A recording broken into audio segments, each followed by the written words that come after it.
পরিবারের আমরা মাছে ভাতে বাঙালি, আমাদের শিক্ষকরা প্রত্যেকদিন তার পরিবারকে মাছ ভাত দিতে পারে না, কারণ দ্রব্যমূল্যের এত ঊর্ধ্বগতি যে শিক্ষক যে কয়টা বেতন পায় যে টাকা, সে টাকায় 15 দিনও চলতে পারবে না। তারা খেয়ে না খেয়ে প্রতিষ্ঠানে সমস্ত শিক্ষার্থীকে ক্লাস করে যায় এবং প্রত্যেকটা শিক্ষক আমার জানা মতে, আমি অ্যাসিস্ট্যান্ট হেড টিচার, আমি জানি প্রত্যেকটা শিক্ষক মিনিমাম 5টা করে ক্লাস করে, তারপরে ফক্সি ক্লাস দেয়। তাহলে যে শিক্ষকের পেটে খাবার থাকবে না, পুষ্টিকর জিনিস পাবে না, শিক্ষা পাবে না, বাসস্থান পাবে না, কোন শিক্ষকের বাড়ি বলতে পারবে না যে 4তলা 5তলা বাড়ি আছে। তারা তো কোনো বিলাসিতার জন্য চাচ্ছে না, তারা চাচ্ছে তার পরিবারের জন্য, তার পরিবার যাতে খেয়ে পরে এই দুনিয়াতে বাস করতে পারে, এই জন্য চাচ্ছে।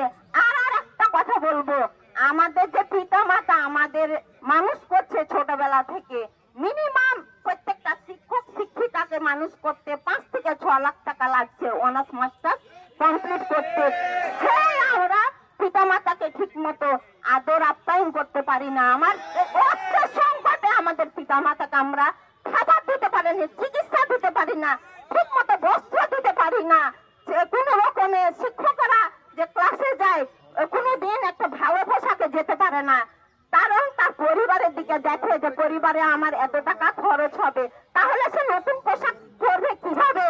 সে মলিন হয়ে স্কুলে যায় এবং প্রত্যেকটা ক্লাস তার কি বলে যে প্রত্যেকটা স্টুডেন্টকে তারা নিজের ছেলে মেয়ের মতো মনে করে এবং ছেলে মেয়েদের জন্য তারা সঠিক টাইমে প্রতিষ্ঠানে পৌঁছে যায় এবং যতক্ষণ পর্যন্ত ক্লাস হয় ততক্ষণ পর্যন্ত তারা স্কুলের অবস্থা উপদেষ্টা আমাদের এই দাবিটুকু মানবে না কেন?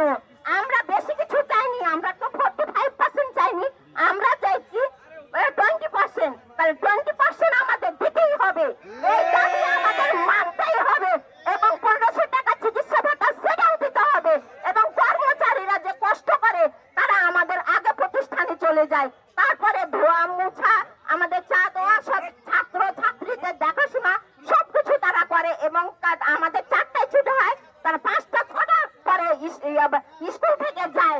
তাহলে তাদের উৎসাহ